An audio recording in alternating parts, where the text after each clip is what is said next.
kick back, relax, and turn it up. The one, the only, Jerry Reed. He's bound and down, loaded up and trucking. She got the gold mine, I got the shine. Call him Amos Moses. When you're hot, you're hot. When you're not, you're not. On the road again. Mama! That swing little guitar. Yeah.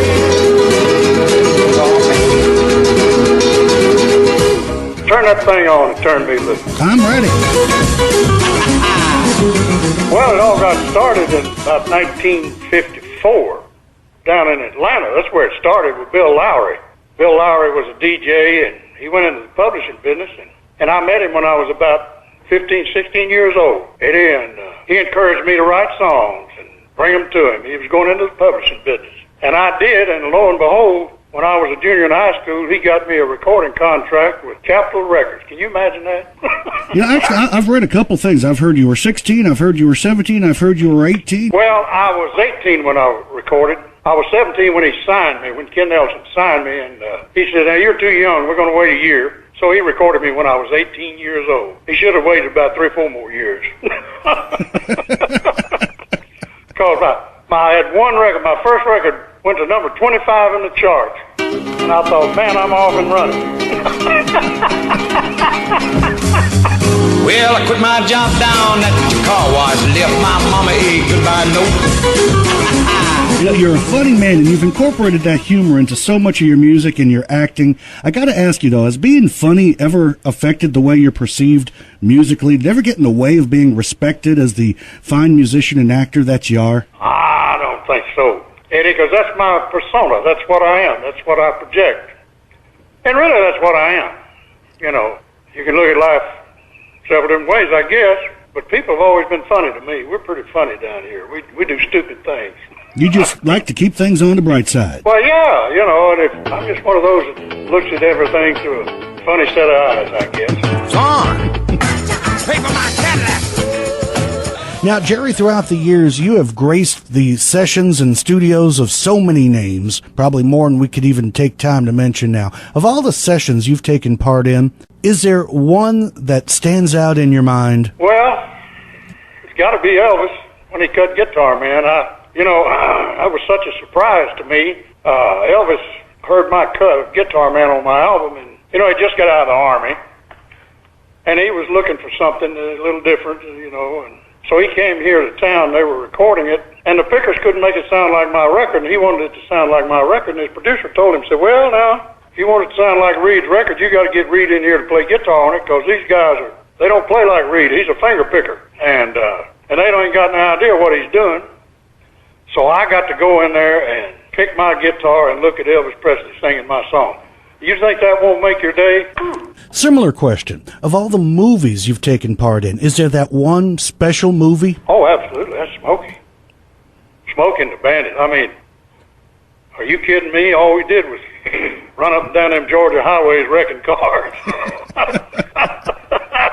And it was such a loosey-goosey, Bert, at that time in his career, he had his own crew that he worked with all the time, so everybody knew everybody, and there was no pressure. We were just having a blast. He's bound and down, loaded up and trucking. Watch on Bandit run. Smoking the Bandit. I mean, and I guess the one that comes closest to that, as far as enjoying it, was Waterboy with Adam Sandler. I enjoyed that one. Adam was a great guy. He was a fabulous guy, and we had a fabulous time. And I love being a low-down, no-good, sorry football coach that got his comeuppance. Those would be the two. All right, we're going to bring things up to date. Your first new album in many years, Jerry Reed, still live. What do we have to look forward to, Jerry? Well, actually, the album was a surprise, if you don't know the truth.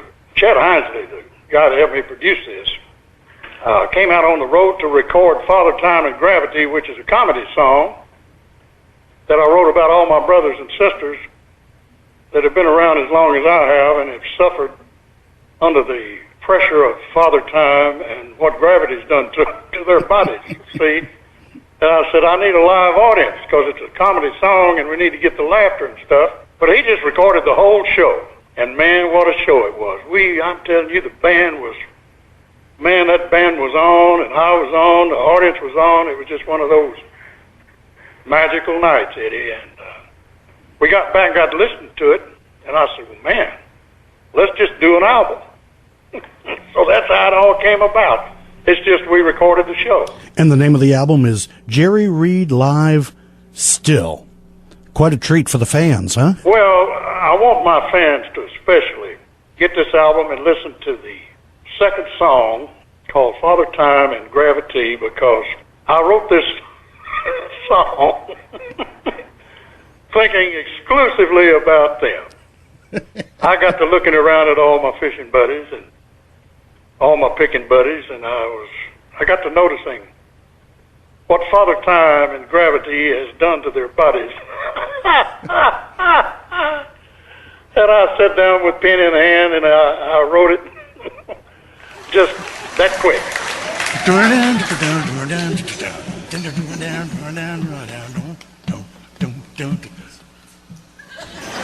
I'm about run out of Father Time and Gravity.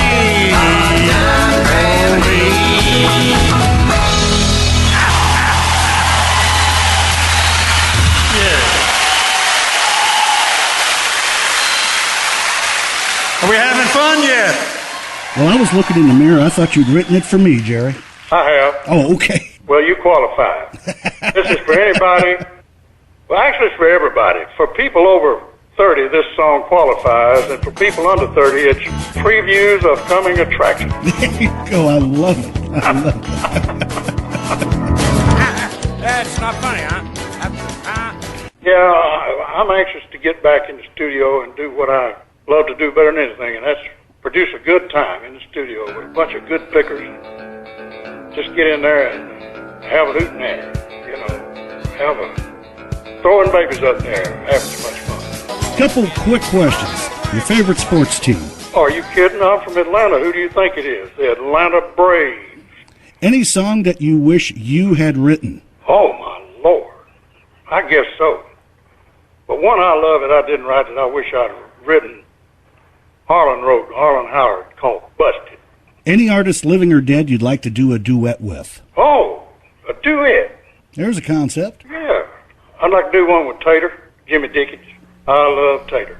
Excellent. Few final words. I just want to tell everybody that when we get through here, it's going to be tough on me, Eddie. I'm really going to be tough. I'm going to go fishing with Bobby Bear's drummer, Cue Ball, and I want everybody to feel sorry for me. Oh, deepest sympathies. Yeah, I need sympathy because I've got to go fishing, and that's awful. That is awful. Well, it is. You know, I'm going to have to be out on that water, chunking and whining. May catch a record smallmouth or something. It's just awful. Awful. Awful. But some of us, you know, somebody's got to do it. So It's a tough job. yeah, I volunteered this morning. You're a good man. Yes! Got them ears on. This is Jerry Reed, the one snowman. Just want to let you know you're listening to my main man, Eddie Bear.